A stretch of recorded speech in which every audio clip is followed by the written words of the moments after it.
My blue and white 87 F250 has a bad transmission, 2 bad axles, and a bent frame. But the 6.9 in it is in great shape, and I resealed it and studded it, so it needs a new home.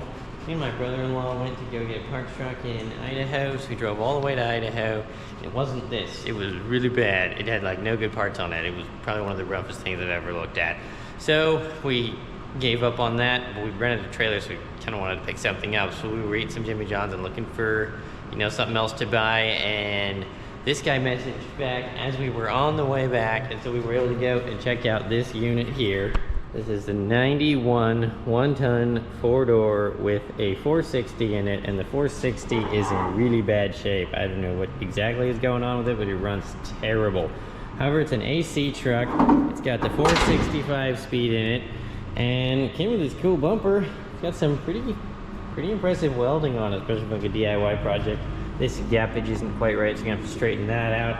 And I'm a little bit in fear of what lives under these. Other than that, it's really rust free, except for a couple little spots you can almost see it starting to shine through right there. Gonna do a little sanding on that before I get some paint. Both the front doors are blue, and strangely, this one is electric window with this door panel, and that one is crank window with that door panel. However, these chairs are excellent. I really like these chairs. They're in great shape. There's not really any tears or anything. It's got the brick nose key issue, so you can't really turn the key because the little thingy's worn out, so I have to get into that. But the interior is in good shape. No dash cracks. Fortunately, the rear doors, for the most part, they're pretty good. This one's definitely the better one, and it operates normally.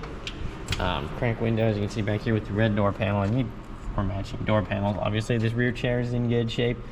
That door is stuck shut, and these rear 4-door doors are kind of hard to find, so we're gonna have to work to save that one, and the lock is locked down.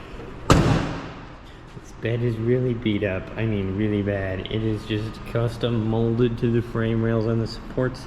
The 5th wheel hitch, I kind of think that 5th wheel ball is actually bent off to one side, and all it is a 1/2-inch plate welded to the frame with those crafty welds. So that's a little sketch.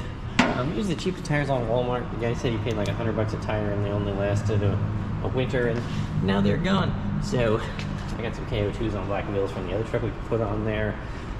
This bed's so bad, I'm really going to have to put a flatbed on it if I want to use it for anything serious. I mean, I can't even put a tailgate on this thing. It's just absolutely demolished. That's kind of the biggest problem it's got. This is the door that doesn't open. Unfortunately, something got into this door just a little bit, which, like I mentioned before, is a really big bummer because these 4-door doors are kind of unobtainium, so I don't know if we can maybe work that out a little bit. I bet somebody tried to pry on it. That's probably what happened. That's unfortunate. Anyways, here's another blue door. Driver's chair. This panel is really not healthy. Kept popping out of reverse. It turns out you just have to go 1R and then really give it to it to get it to stay in. So probably gonna have to rebuild that. And gonna have to drill out the 465 speed to fit the diesel. We've got a little Bondo crackage going on here, so that's unfortunate. Gonna have to maybe get some new fenders, or at least one.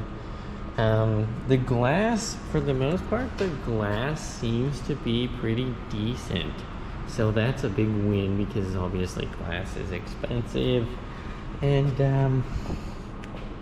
Dana 60, pretty stoked about that. The steering box on this thing is properly loose. I mean, like miles of slop, but everything else looks decently tight. I wasn't really able to test drive it because getting out of like 2nd gear, it wasn't really possible. Although apparently you can get up to about 4th if you try really hard. I don't know what's wrong with this engine, but it smokes, it drinks oil, it runs really bad, it doesn't rev up right, it has no torque. It's running like, I don't know, 4, 5, 6 cylinders, something like that. It's quite bad. So it definitely has to go, but that 6.9 I've got is in great shape. I'm really stoked to put it in here and convert the truck gas to diesel. I'll probably bring a lot of stuff over from the other truck, probably wiring harness, just because it's easier than, you know, chopping it off and having a bunch of loose ends. And probably the fuel tanks. I've been thinking the fuel tanks, I might just do one because I hate getting stranded by fuel switcher valves, and that's not really an if, that's just kind of a win.